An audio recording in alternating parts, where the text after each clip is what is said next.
Em geral, nós somos assim, incrédulos com relação aos milagres, mas não apenas incrédulos. A gente também não vê alguns milagres. A gente não observa alguns que acontecem, né? A gente tem dificuldade de ver os milagres do Senhor na nossa vida. Quando nós lemos as Escrituras, a gente fica assim muito maravilhado, principalmente com aqueles sinais da antiga aliança. Aquele poder maravilhoso que se manifestava lá, abrindo o mar vermelho. Amém ou não? O cara lê, fica maravilhado. Meu Deus, que coisa maravilhosa. Deus abriu uma... A gente conta essas histórias para as crianças nossas. De quando o mar vermelho se abriu, de como Deus levou a arca de Noé com sua família, com os animais, livrando-os de um dilúvio. A gente conta histórias assim dos milagres dos profetas, de Elias, de Eliseu. A gente fala do poder de Sansão. Mas quase que a gente não vê o grande milagre que Deus opera entre nós hoje. Vou pegar Sansão como exemplo para você. Sansão era aquele homem que, quando o Espírito de Deus vinha sobre ele, ele destruía todos os seus adversários. Os filisteus, eles conheciam bem a força de Sansão. O leão também conheceu. Porque Sansão diz que ele era dominado pelo Espírito.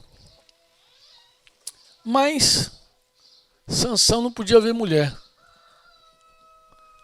Se de um lado o poder dominava ele e ele era capaz de rasgar um leão ao meio, do outro lado ele era um homem fraco com o sexo oposto. Um homem que quebrava votos. Um homem frágil. Quando Jesus veio e entrou na nossa vida, o grande milagre que ele fez foi dentro de nós. Primeiro ele nos deu vida. Ele nos regenerou. Nós nascemos de novo. Amém? E além de provar a vida de Deus, nós temos provado também o enchimento do Espírito Santo, a plenitude do Espírito Santo, o revestimento do Espírito Santo. E nós temos sido transformados de glória em glória. Amém? Algumas coisas que nos derrubavam há vários anos, hoje a gente resiste mais, né? Resiste mais. Deus tem nos dado vitória sobre o pecado. Sim ou não? Amém ou não? Amém. Algum momento pode provar um problema, uma derrota, uma queda, como eu falei ontem, mas quem segue Jesus, ele não desiste do caminho. Ele persevera, recomeça, levanta. E esse é um milagre que quase a gente não vê. A gente não conta esse milagre. Porque a gente quer ver muitos sinais externos. E a gente vê pouca coisa interna. Olha quem é você. Se você nasceu de novo, como diz o Short, se você nasceu de novo,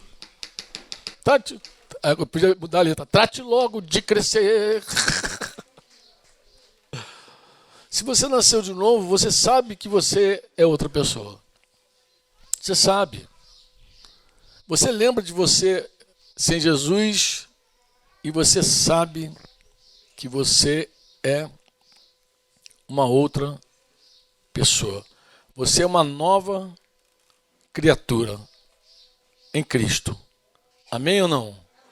Você é uma outra pessoa. Você não é mais aquela antiga criatura que vivia preso a um pecado e não tinha nem opção de sair do pecado.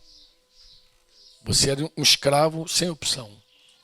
Quando a Bíblia fala do crente que se mete no pecado, Hebreus 10, li ontem para vocês, é uma escolha deliberada. O cristão no pecado, ele escolhe de propósito entrar no pecado. Porque o crente, ele pode dizer não para o pecado. Não diz se ele não quiser. Ele não nega o pecado se ele tiver muito afim do prazer do pecado. Entendeu? Mas, do contrário, ele tem poder, ele tem autoridade, ele tem a força de Deus para vencer mais do que o leão, mais do que os filisteus. Ele tem a força de Deus para vencer o pecado. Amém ou não? Quantos concordam? Quantos creem? Você sabe que é assim, não sabe? É assim ou não é? Esse milagre está na tua vida. Está na tua vida, está na minha vida também.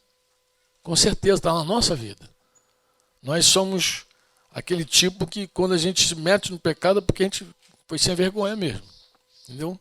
Porque a gente não está subjugado mais ao pecado. Se você está me ouvindo e você não está me entendendo, você precisa nascer de novo para me entender. Porque as coisas espirituais, o homem natural, ele não discerne, não entende. Ele não sabe nem do que... Você dizer isso para o incrédulo, ele nem sabe o que está dizendo. Para o incrédulo é natural para ele, o normal para ele é pecar. Por isso que ele dá nome aos pecados até de doença. Né? Quando o cara come muito, ele tem compulsão por comida. Se o cara é tarado, ele é compulsão por sexo. Se o cara, ele vai dando nome assim de doença, porque para eles é muito natural que o homem viva escravo de tudo isso aí. O cristão não, o cristão sabe que não é o normal. É comum para o homem, mas não é normal. O normal é uma vida reinando sobre o pecado. Amém? E os acidentes de percurso é quando a gente prova uma queda na nossa vida. É um acidente de percurso. Mas não é uma coisa normal na nossa vida, não. Tá? Você diz amém ou não? Então, vamos terminar o Sermão da Montanha aqui. Já falamos bastante ontem. Preparei aqui lendo Tiago para vocês. Tiago chega a dizer que o homem que é apenas ouvinte da palavra e não pratica, ele engana a si mesmo. Jesus está falando aqui do auto-engano. Sair do auto-engano. Nem todo que me diz, Senhor, Senhor. Olha que coisa interessante. Versículo 24. Jesus vai começar dizendo assim, ó, todo aquele, pois. O pois está dizendo assim, ó, com base em tudo que eu falei aqui, todo aquele, pois, que ouve estas minhas palavras e as o quê? Oxente, ouvi direito não. Todo aquele que ouve e está citando Tiago 1:22. Lembra? Ele diz que aquele que é ouvinte e não pratica se auto-engana. Jesus está falando dos auto-enganados lá que vai diante deles, dizendo, mas Senhor, em teu nome eu curei enfermos, expeli demônio. Jesus está falando do auto-engano. E Tiago fala do auto-engano também. Eu acho que Tiago está inspirado aqui na palavra do Senhor, que era irmão dele, biológico, inclusive. Ele sabe, ele está dizendo, ó, aquele que teoriza a palavra está se enganando a si mesmo. Jesus fala do julgamento de um monte de gente que está se auto-enganando e começa a dizer, todo aquele que ouve e as minhas palavras e as pratica, será comparado a um homem prudente que construiu a sua casa sobre a rocha. Caiu a chuva, transbordaram os rios, sopraram os ventos e bateram com força contra aquela casa. E ela não desabou, por quê? Porque tinha sido construído sobre, como diz Zuca, a rocha. E todo aquele que ouve estas minhas palavras e não as pratica, será comparado a quê? A um homem sensato que construiu sua casa sobre caiu a chuva, transbordaram os rios, sopraram os ventos e bateram com força contra aquela casa e ela desabou, sendo grande a sua ruína. Eu comecei falando do Sermão do Monte, lá no início de janeiro, hoje é dia 30, e eu comecei a falar sobre o valor do Sermão do Monte, e depois falei sobre o poder do Sermão do Monte. Eu conto a experiência de como um camarada foi livre de um jugo, um oficial do exército, que estava oprimido, que estava sofrendo uma opressão maligna, violenta, estava já encostado lá pelo exército, encostado pela denominação dele. Como Deus o livrou no dia que nós conversamos sobre esses versículos aqui, que eu acabei de ler para você. Quando ele assumiu, quando ele viu a condição dele, Deus quebrou o jugo dele e restaurou a vida daquele homem, que era um oficial superior e era pastor da Assembleia de Deus. E como Deus livrou aquele homem daquele jugo. Eu começo contando a história dele logo nos primeiros momentos. Não quero falar aqui da importância disso, eu quero chamar a tua atenção, quero fazer duas perguntas para você. Duas. Primeiro, a primeira pergunta é que todo mundo sabe a resposta. Quer ver como todo mundo sabe? Onde é que se constrói a casa? Não ouvi. Onde é que a gente precisa construir a casa? A rocha, meu filho. É muito fácil, não é não? É a rocha inabalável. Amém ou não? Mas há uma opção aqui. Você pode construir na rocha e pode construir num outro fundamento qualquer. Sim ou não? É um tema ligado a local. A tua escolha é onde eu vou construir a casa. Mas a segunda pergunta, que eu acho que até... Porque parece que todo crente, eu tenho a impressão que todo crente, até o novinho, na fé, quando tu pergunta assim, onde é que se constrói a casa? Na rocha. A minha filha era pequenininha, já cantava. Não construa a sua casa na areia. Não construa na beira do mar. Mesmo que pareça firme, é impossível que ela fique. A tempestade vai derrubar. Ela diz assim, a rocha é o lugar de construir. Parecia a Sofia ontem aqui. A rocha é o lugar de construir. O alicerce, quer dizer, a criança já sabe que é a rocha. Já estava numa reunião com os irmãos lá do Chile, há vários anos. Dia não, tem muitos anos isso. E não, mas muitos anos mesmo. Lá na década de 90, estava na reunião de jovens e perguntei assim, onde se constrói a casa? E uma menininha falou assim, sobre a roca, sobre a roca. Eu falei, como é que tu sabe que é sobre a rocha? Ela era nova convertida. E assim, parece que já entra entre nós, é uma catequese. É sobre a rocha. E se você perguntar quem é a rocha, o que ela vai dizer? Quem é a rocha? Quem é a rocha? Jesus. Então a gente sabe que é sobre a rocha, sabe que a rocha é Jesus, e parece que isso aí é um mantra também. Parece que todo crente está na rocha. Porque a pergunta mais importante é como se constrói na rocha. Essa é a pergunta mais importante. Como? E eu volto sempre para a plateia. Eu digo, mas tá bom, já que tu sabe que na rocha, como? Gente, bate um silêncio. Aí daqui a pouco começam os mais espirituais a falar assim, não, você tem que ler e orar. Tá bom, tem que ler e orar. Mas como se constrói na rocha? Aí começa, rapaz, sai tudo que é espiritualidade de dentro da casa, do armário, mas não respondem à pergunta de forma objetiva. Não respondem. Por que não respondem? Porque lê e não compreende o que está lendo. Não está entendendo o que está lendo, não é possível. E eu volto, querido, em nome de Jesus, como é que faz a casa na rocha? Porque todo mundo sabe que é na rocha, pô. Como que faz? Aí não vem. Aí eu tenho que voltar de novo e dizer, irmãos, vamos ler mais uma vez. Todo aquele que ouve estas minhas palavras, Jesus não está falando de qualquer palavra, ele não está falando da lei de Moisés, ele está falando destas minhas palavras, que eu acabei de pregar para vocês. E pratica. E pratica. Pratica. Os irmãos, todo lugar que eu vou, pessoas dizem, vocês são chatos pra caramba que não é de praticar. Eu falei, somos. A gente não sabe muito não, nossa teologia é muito fraca.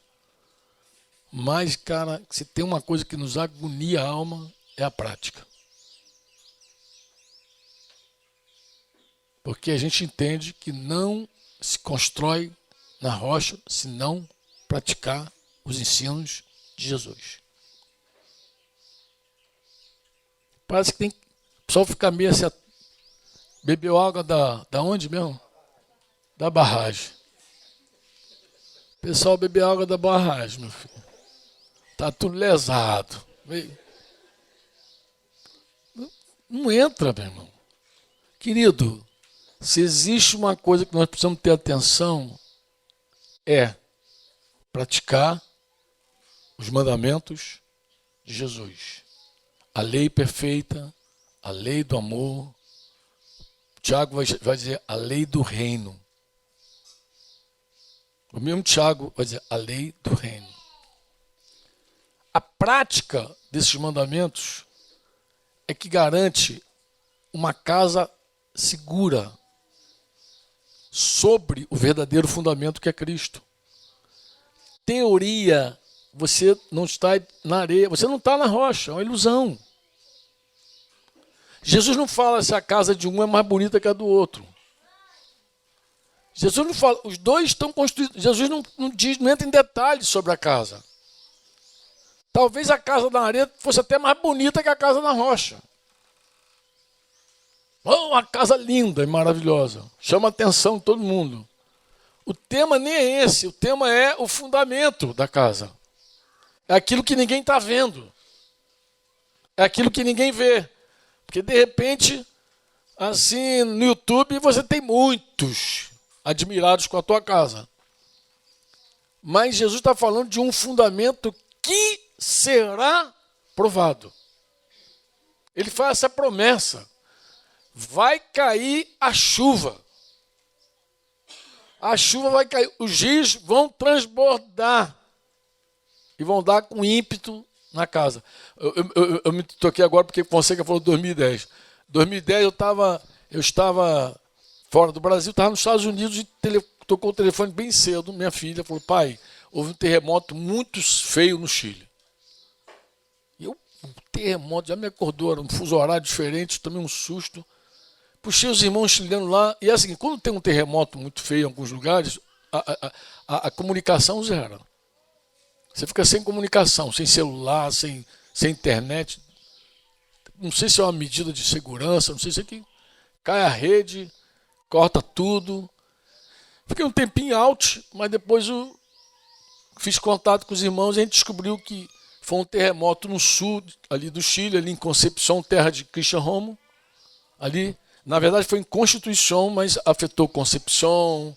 E ali aquelas praias, fronteira, tinha duas praias afetadas, Dichato e Talcahuano, que eram praias ali do litoral do Chile, que além do terremoto, veio um tsunami e lambeu a turma.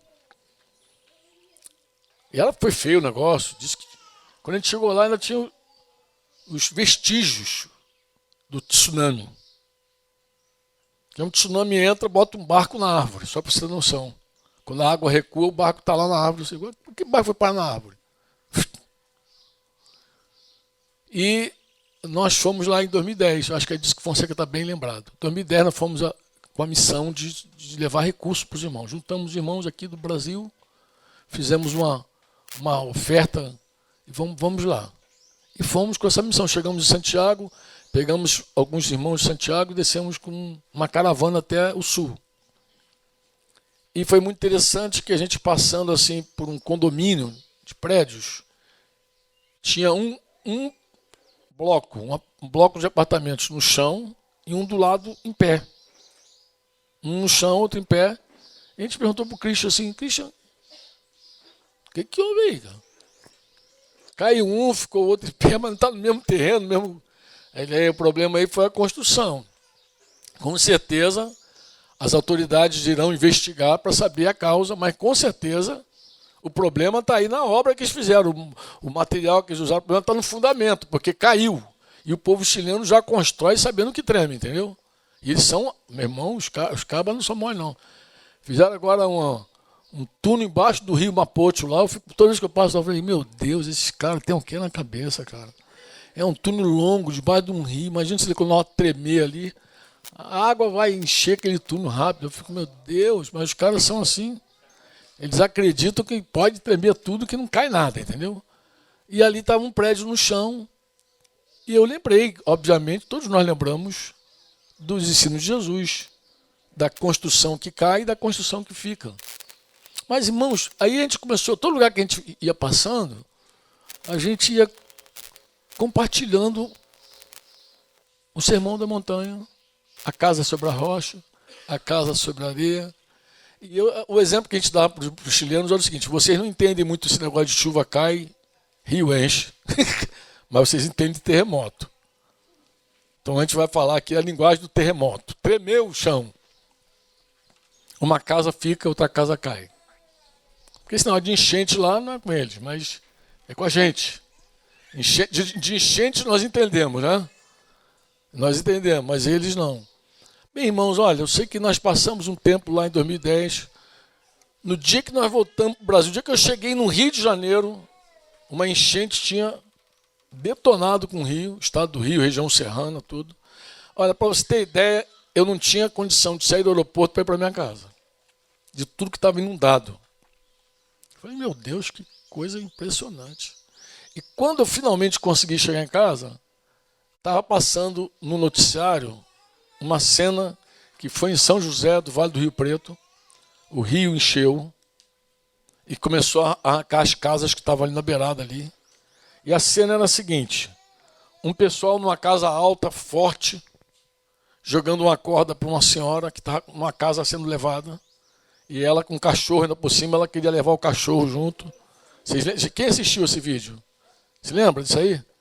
Então, a família aqui jogando a corda e ela com o cachorro, vira-lata, ela agarrada e os caras querendo puxar ela para o prédio maior. E aquela cena assim, entrou rasgando meu... Imagina, amado, a gente estava dias no Chile falando sobre a casa na rocha, casa na areia, casa na rocha, casa na areia. A gente chega no Brasil, aquela cena está ali, viva, viva. Eu lembro que a primeira reunião da igreja eu desaguei meu coração de novo com os irmãos, falando da importância de praticar a palavra de Deus.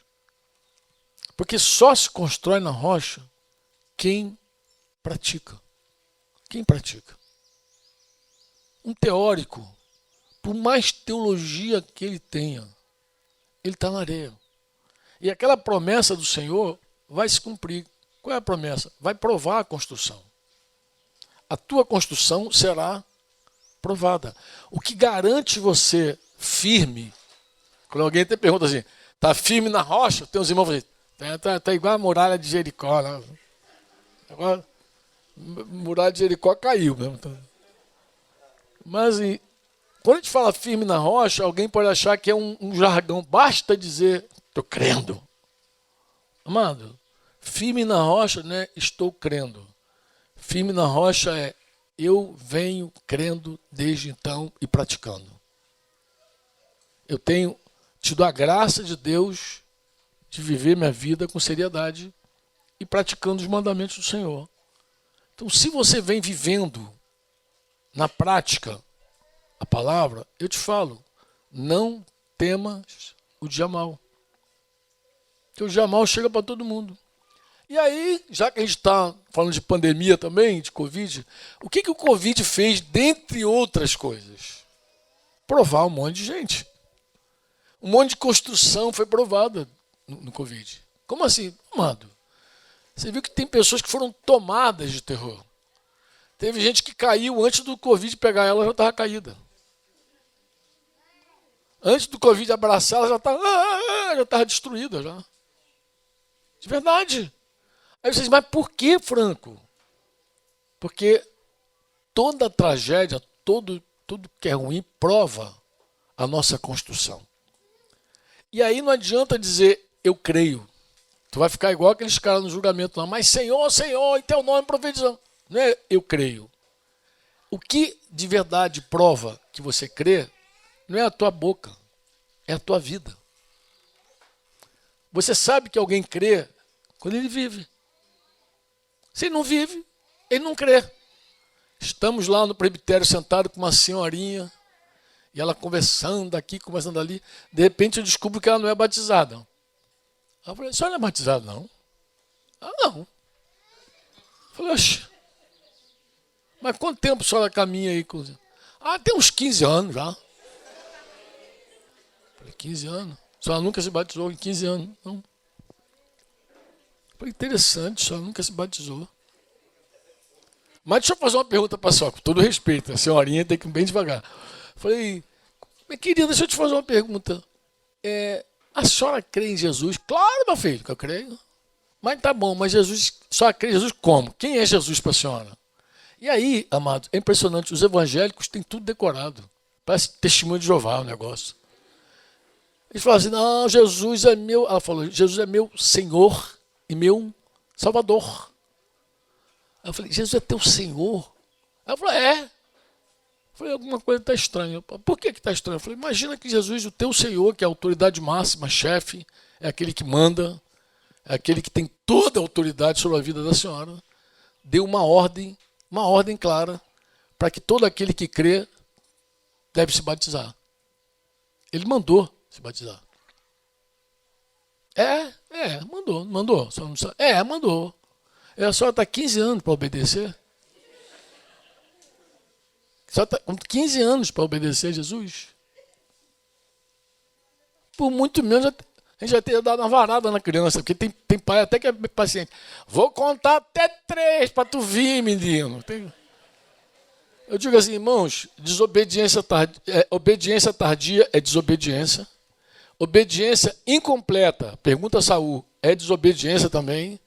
Porque a obediência ela tem que ser imediata e plena. Então você dizer que Jesus é teu Senhor, teu dono, e ficar enrolando ele por 15 anos,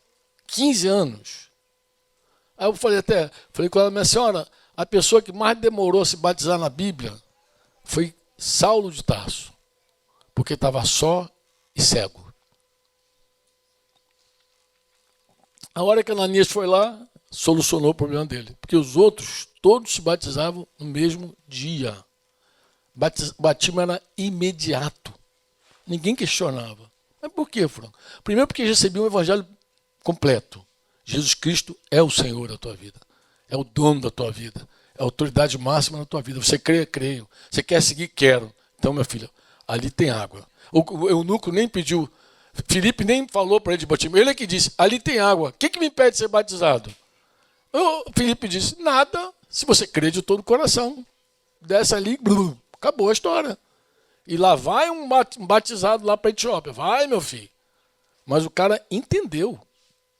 Ele creu, entendeu, obedeceu. Isso é fé. Fé é quando você diz, Jesus é meu Senhor e não titubeia. Você constrói quando você obedece à fé. Tanto Romanos 1, Romanos 16, Paulo vai dizer isso. É obediência por fé. Não estamos falando de uma obediência da lei de Moisés. Aquela obediência para ser justificado. Não é essa, não. É a obediência da fé. É aquela obediência de quem crê em Jesus como Senhor da vida. Você senta com o teu pastor lá de Currais Novos. Sentiu a parada, né? Curral é gente boa. Todo cara que vem do Curral é gente boa, cara. Pode ter certeza. Curral das Éguas não é melhor ainda que Currais Novos. É das Éguas. Rapaz, tu senta com o teu pastor, ele abre a escritura para você. Abre a escritura, ele não está dando a opinião dele. Ele está com a Bíblia aberta. E diz, querido, o Senhor diz assim. Jesus é teu Senhor? Ah, é. Como que se pratica a fé, então? Obedecendo. Ah, mas Franco, mas é tão difícil. E é mesmo, não é difícil não, é impossível. Para você é impossível. É possível para o Espírito Santo.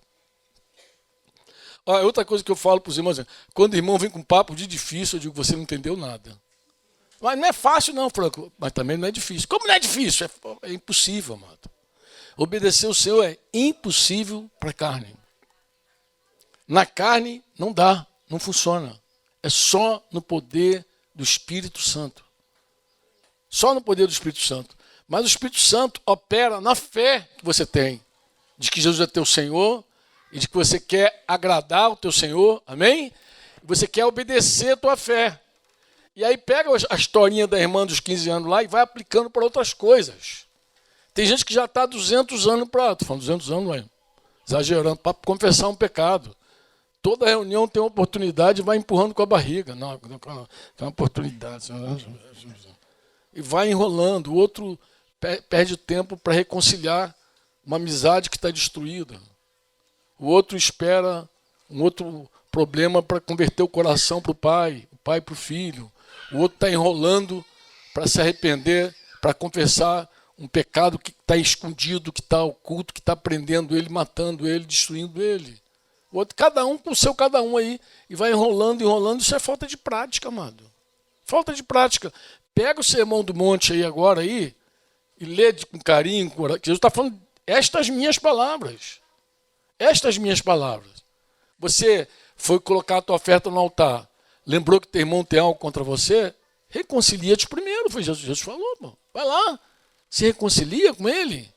Você tem uma identidade, você é sal, você é luz. O sal salga, a luz ilumina. Amém ou não? Isso é uma coisa que é a tua missão, é a tua identidade também. Você não precisa ficar jurando mais por ninguém.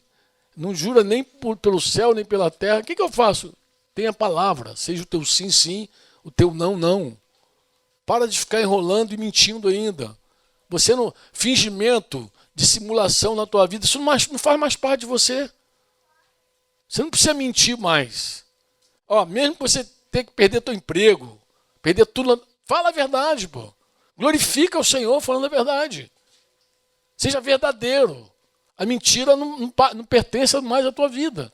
E assim vai. Jesus vai batendo ali no Sermão da Montanha ali e falando de cada atitude que ele espera que o filho dele tenha. Uma atitude mesmo. Amém? Não se exiba mais com as tuas orações, com as tuas esmolas, com os teus jejuns. Para com isso, pô. Não enrola. Não tenha uma espiritualidade. Você não queira reputação de espiritual. Queira o caráter de Jesus. Porque a gente não persegue reputação de espiritualidade. A gente não está atrás de alguém que bata no nosso ombro e diga assim, que homem de Deus. Para com isso, meu. A gente quer o caráter de Cristo na nossa vida. Que reputação gospel, evangélica. A gente não quer reputação nenhuma. Amém, Zuca? A gente quer o caráter de Jesus, é isso que a gente persegue, pô. Então a gente fica enrolando com coisas religiosas na nossa vida ainda. Um monte de coisa ruim que tem que sair da nossa vida. Isso sai, irmãos, com prática. Isso sai com prática. Estou falando de boa, é prática. Vai limpando, vai formando. Aquele livro de Mitian, Formação de Caráter, se você não leu, eu recomendo. É um livro excelente. Traduzimos e publicamos ele aí, está na área. Não sei se tem aqui algum exemplar.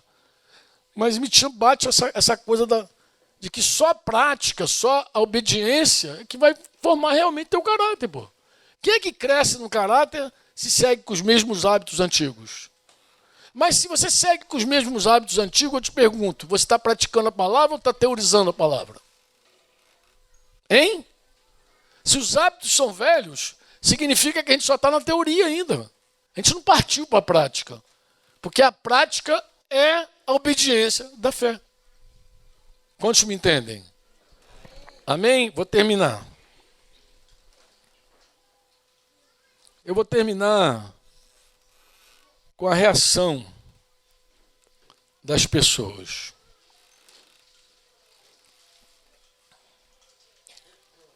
A reação das pessoas. Eu queria falar que a ruína da casa que cai é grande, tá? Mas cada um tem que medir mesmo a sua condição, né? Quando Jesus acabou de proferir essas palavras, estavam as multidões maravilhadas da sua doutrina, porque ele as ensinava como quem tem autoridade. Amém ou não?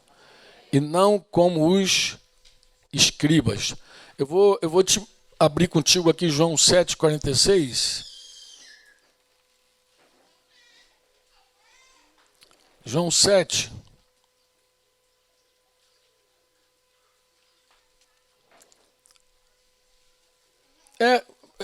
Eu quero ler com você o 46, mas o contexto é o seguinte: os guardas lá dos religiosos foram prender Jesus, foram com a missão para prender Jesus. Os guardas dos sacerdotes foram lá com a missão de prender Jesus, só que os caras voltaram de mão vazia. O soldado não cumpriu a missão não, sargento. O negócio está feio. E voltaram de mão vazia.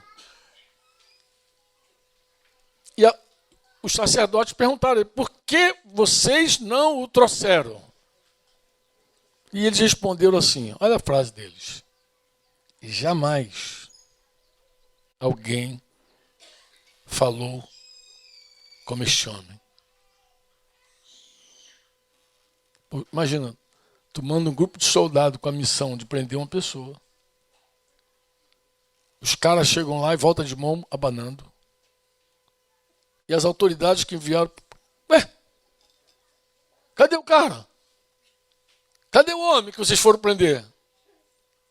Jamais alguém falou como este homem. Jamais. Resposta do soldado. Jamais.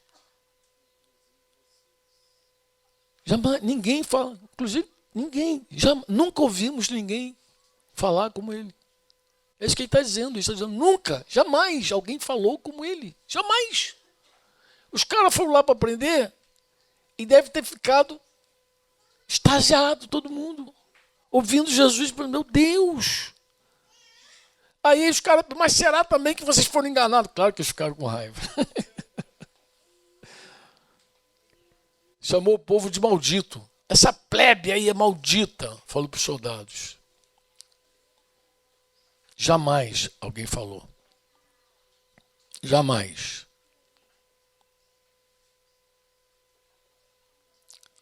É interessante, porque Jesus parecia uma pessoa muito normal. Inclusive, ele se vestia muito igual. Como é que a gente sabe? Porque na noite da traição, Judas precisou beijar ele. Se ele fosse esses caras de parafernália, de roupa diferente, aqueles negócios acesos, piscando na cabeça, é aquele. O mais enfeitado lá pode levar que é ele. Mas ele é muito igual a todo mundo. Jesus é muito igual. A igreja, irmãos, é o lugar onde todas as diferenças sociais deveriam desaparecer. É a igreja. Aqui, nessa família, não deveria ter diferença nenhuma camada social. Mas a igreja ainda insiste em alguns erros. Quer ver os erros da igreja? Em geral, quando a pessoa tem uma formação, é um doutor, quase que ninguém chama o cara pelo nome e nem apresenta ele de uma forma normal. Esse cara é o doutor fulano. Entre nós, é irmão. Vocês dizem amém ou não? Inclusive, pastor entre nós não tem título. Por que os homens insistem em dar títulos? Porque eles querem posição. Título destaca as pessoas. Inclusive, pastor, irmão, não é título. Eu fiz uma brincadeira com o Fabiano aí, que levaram ele no povoado lá e o cara falou assim, pastor Fábio. Até eu chamei ele acabou não indo lá em cima porque ele achou que era outro cara. Cadê o Fabiano? Está lá atrás. E pastor Fábio não veio. Vocês nem ajudaram ele também, né? Mas assim, por que a gente não bate em título? Primeiro, porque título destaca.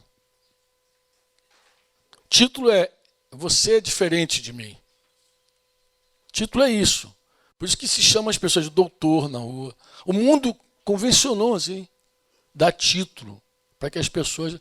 E a igreja abraçou isso de muito agrado. Inclusive tem pastor que se você não der o título para o cara fica zangado contigo. Eu lembro do irmão que falou assim, Franco, eu era amigo dele, até o dia que ele foi ordenado pastor. Aí fui cumprimentar ele, falei, opa, dobra a língua, a partir de hoje é reverendo fulano. Reverendo é digno de reverência. O que dá destaque no meio de uma massa? É roupa, é título. Essas coisas dão destaque. E aí começa aquela coisa social se estabelecer entre nós. Uns são superiores, outros são inferiores.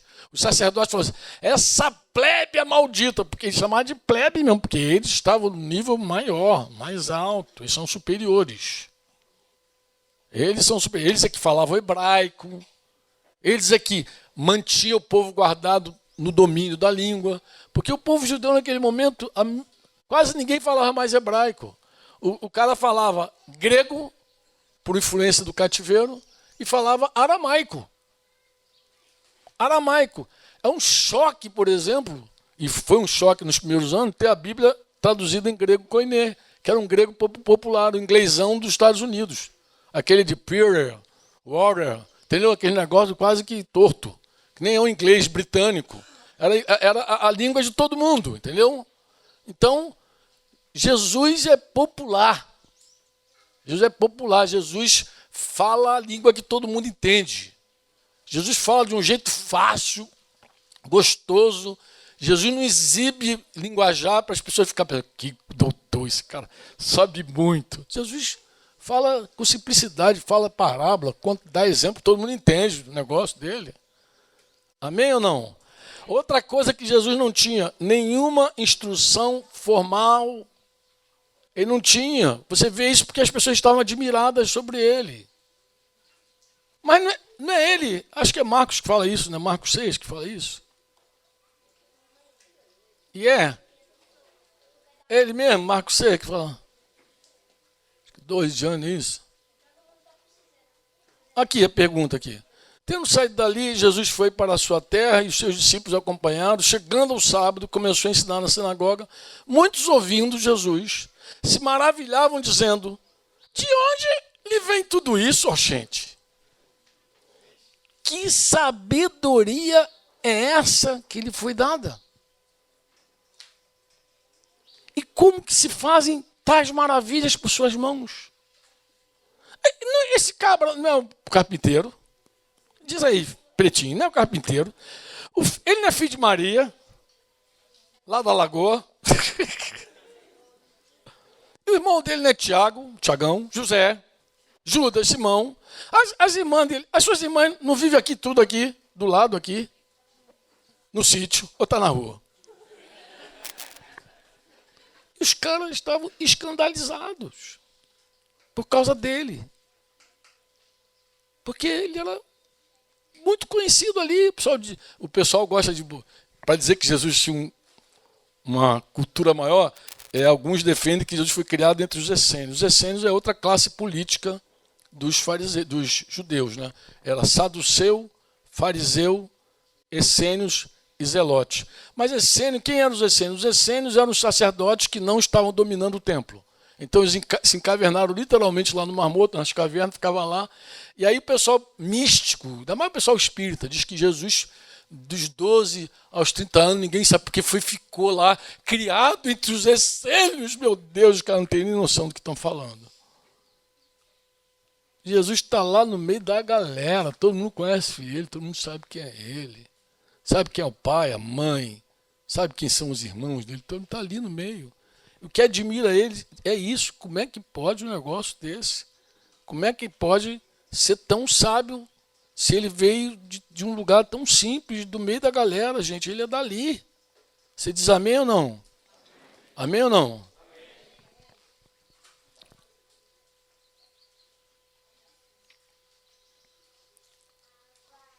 João 6,15.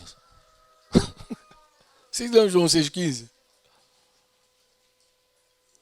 A massa estava de um jeito com Jesus.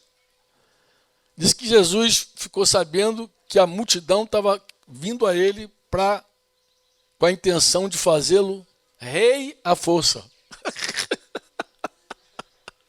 Então, ele meteu o pé, saiu fora, foi sozinho para o monte, que os caras queriam botar coroa, vai ser nosso rei na marra, pô. O negócio é muito punk, cara. Ninguém falava como ele. Amém ou não? Era um homem falando. E as multidões estavam maravilhadas da sua doutrina. Ele diz assim, ele fala como quem tem autoridade. Não fala como os escribas e fariseus, ele fala como quem tem autoridade. Esse era o destaque do ensino de Jesus. Não era eloquência, não era nada. Quando ele falava, tinha um testemunho no coração da turma. Qual era? Ele tem autoridade para falar. Ele fala com autoridade. É isso que dá testemunho para Jesus. Daí também, deixa eu falar uma coisa com vocês aqui, cabra. Os cabras agora, termino mesmo. A importância de viver também é isso. Porque assim, só quem sabe se você vive ou não é o Espírito Santo. Você diz amém ou não? Você diz amém ou não? Amém. O Espírito Santo conhece todos nós, nos sonda, nos conhece, sabe se estamos de pé, sentado, se a gente passa mal, se a gente tem dor de barriga na hora de pregar, sai correndo. Está rindo por quê, meu amigo? Está lembrando da minha tristeza lá, né? Deus sabe tudo da gente.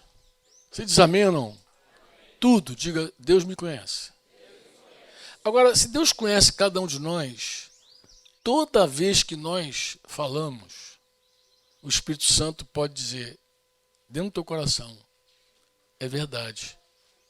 E também te dá uma autoridade, revestir você de uma autoridade, que as pessoas não vão entender. Por que esse cabra tão simples, falando um português tão simples, por que meu coração queima? Queima porque quem dá autoridade, quem confirma é o Espírito Santo. O Espírito Santo vai dizer, isso é verdade. Eu falo isso para os irmãos, assim, vou dar um exemplo prático, tá? Amor, primeiro deixa eu definir isso. Amar, segundo Deus, é quando você entrega a vida a Deus por alguém. Isso é amor. Marido, ele ama a esposa, quando ele entrega a vida a Deus, não é para a esposa não, porque se ele entregar para a esposa não sabe nem o que fazer com a vida dele. Ele entrega a Deus pela esposa. Isso é amor para Deus. Amor verdadeiro. Mas aí vamos pegar aqui um jovem lá de Laranjeira. Vamos dizer que o jovem tem sonhos, tem planos, o coração dele queima para algumas coisas que ele quer fazer e tal. Só que, de repente, nesse momento, o Espírito Santo entra e prova ele com uma palavra. Porque falei até para os irmãos lá na base, lembra? Que a obediência aos mandamentos também nos provam.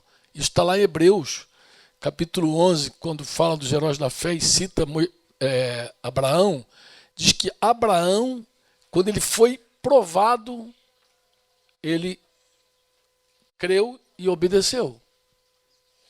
Na prova ele creu. Mas o que provou Abraão? Não foi nenhum sofrimento. O que provou Abraão não foi nenhuma tragédia. O que provou Abraão foi uma ordem.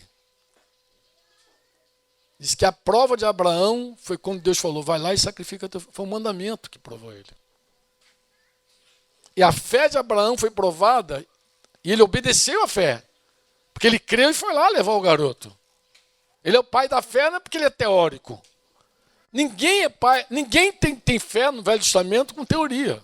Vê a história dos homens, pô. Noé, Moisés, Davi, todo mundo é prático, pô. E Abraão não é diferente, ele é o pai da parada lá, da fé. Ele então creu que Deus falou com ele e obedeceu, mas foi grandemente provado, porque escuta o pessoal de Laranjeira. Já que apontei o canhão para cá, vou ficar aqui, né? A obediência a Deus nos prova. Aí vamos dizer que Deus fala contigo assim, olha, eu quero que você deixe tudo, todos os teus sonhos, teus projetos, eu quero que você vá lá para o interior, lá da... Pega uma cidade aí, interior aqui, da Paraíba, de algum canto. Dá uma cidade para eles aí, Zuca. Para um cabra desse aí. Escolhe uma cidade aí. Caruá? Escolhe uma cidade. Taperoá, tá bom. Quero que você. O cara nem sabe onde é Taperoá. Meu Deus, onde é que está isso? Não está nem no mapa. Está nem no mapa. Taperoá, quero que você vá para Taperoá. E o cara fica até procurando. Meu Deus, Taperoá. E o Espírito Santo fala uma vez, daqui a pouco ele vai na reunião, irmão, eu tive um sonho contigo. Sonho que você estava com as malas prontas, indo embora. Ai, meu Deus, está amarrado. Aí começa o drama, né? Deus começa a falar. Porque assim, irmãos, obedecer a fé não é só você conhecer a doutrina e praticá-la todo dia, não. É também você obedecer o teu chamado. Porque a obediência à vontade de Deus, a vontade de Deus você conhece na doutrina de Jesus todo dia. Mas tem uma vontade que é revelada a você quando você tem um chamado de Deus. Então, Atos 13 diz, havia em Antioquia profetas e mestres. Começa a relação com Barnabé, termina com Saulo, e diz que enquanto oravam e jejuavam, o Espírito Santo falou entre eles, separai-me agora a Barnabé e Saulo para a obra que eu tenho chamado. Claro que o Espírito Santo falou entre eles por meio de uma profecia. Alguém teve uma profecia lá e falou, olha, o Espírito Santo está falando aqui, eis aqui, assim diz o Senhor, separa aí Barnabé e Saulo para a obra que eu tenho chamado. Então, a obediência à vontade de Deus também inclui a vocação, não só a doutrina diária. Inclusive tem uma turma que é muito boa de doutrina. Esse pessoal do reino gosta de dar doutrina. Mas quando fala de chamado é fraco. É fraco de chamado. É fraco, eu vejo, sabe por que eu vejo, Monteiro? Porque tem muitos doutores no meio da igreja do reino. e poucos missionários, entendeu? Aí o cara diz, não, mas eu estou falando missão lá. Amado, Deus chama você com exclusividade. Já ouvi um empresário dizer assim, mas pô, o cara pode dar tempo. Eu falei, por que para a tua empresa você exige exclusividade, totalidade e para a obra não? Por que você, na tua empresa, tu quer que o cara seja totalmente da tua empresa? Você não quer nem que concorra, que faça outra coisa. Você não aceita nem funcionário público para ser franqueado teu. E as coisas do Senhor podem ser divididas. Então, assim, às vezes o cara se entrega muito à doutrina ali, mas a vontade de Deus também é, a obediência à vontade também é obedecer ao teu chamado. E o chamado pode ser para a cidade de Taperoá. Aí vamos dizer que o cabra vai lá e Deus fala com ele de várias maneiras, profecia, sonho. O cara lá do trabalho que nem conhece ele fala, e eu tive um sonho que eu te falou. Meu Deus, tem misericórdia.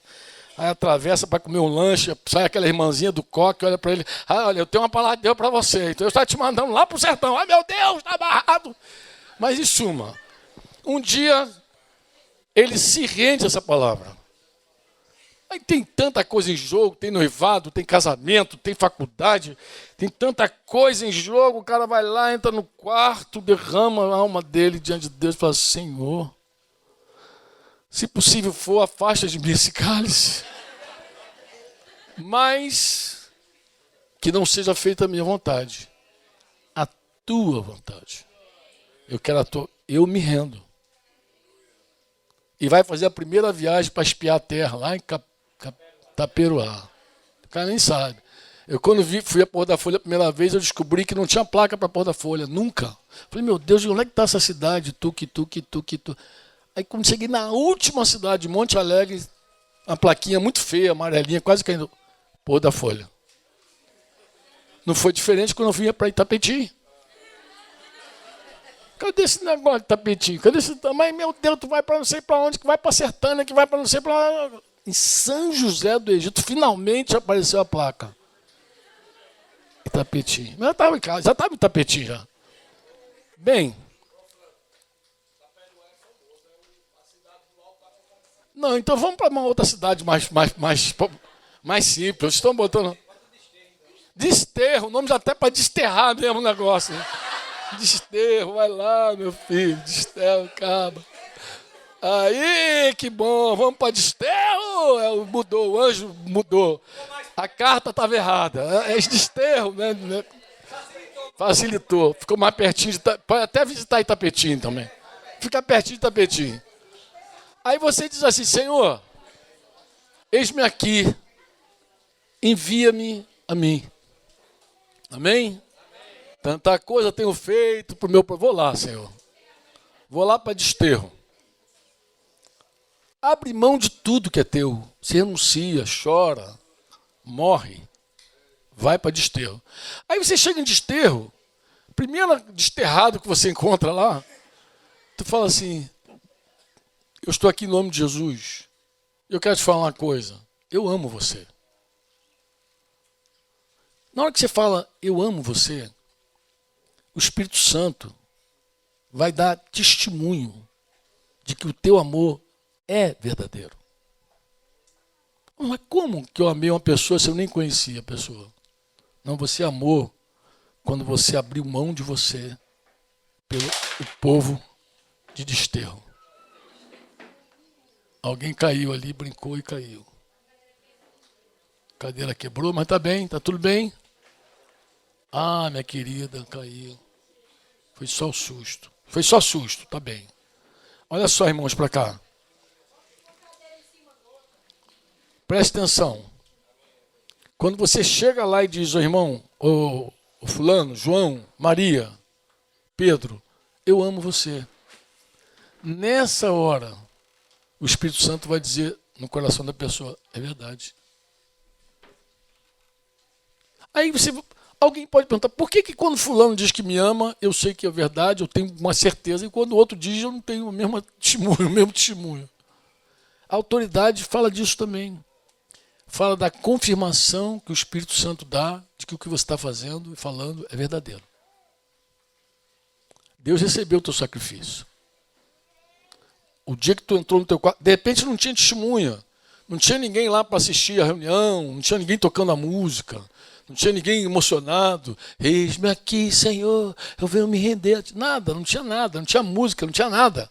Você no teu quarto, com Deus, chorando, renunciando teus sonhos, renunciando tua vida e dizendo, Senhor, eu estou aqui para fazer a tua vontade. Deus recebeu esse sacrifício. E a leitura que Deus fez é amor. Pastor é assim. Pastor é aquele que dá a vida pelas ovelhas. Ele dá a vida pelas ovelhas. Inclui os sonhos dele, os projetos dele, as coisas dele, inclui tudo. Ele abre mão de tudo para fazer a vontade de Deus, para atender o chamado de Deus. Não diz que ele tem que ser formado, que ele tem que ser bacharel em teologia. Ele não tem nada, isso é tudo coisa do homem.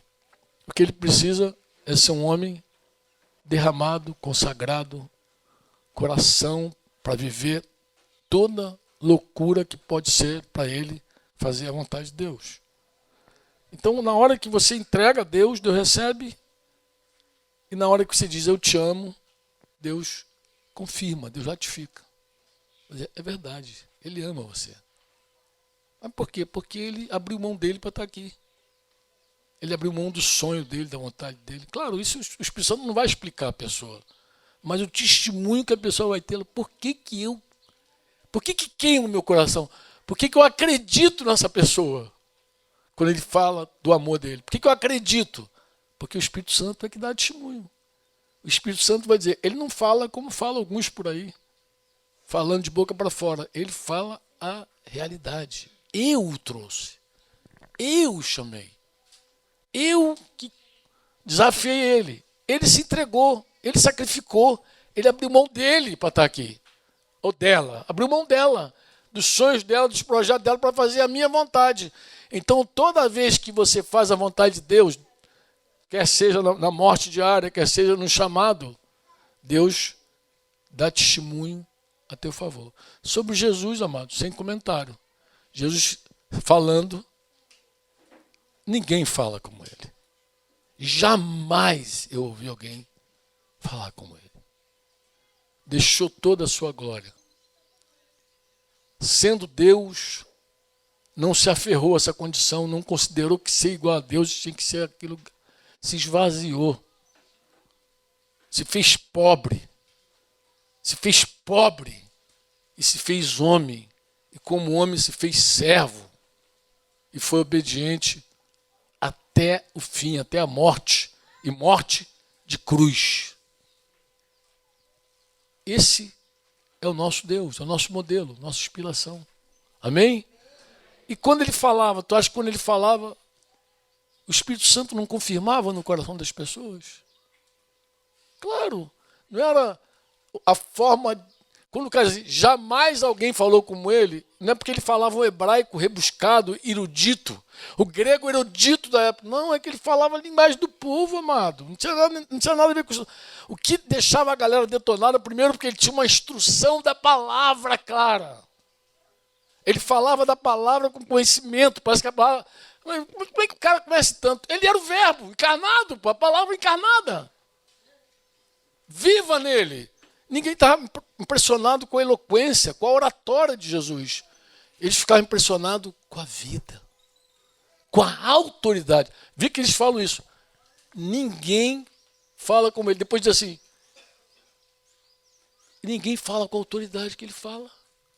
Ele fala com autoridade. Os escribas e fariseus ensinam o tempo inteiro aqui, a gente não vê a mesma autoridade.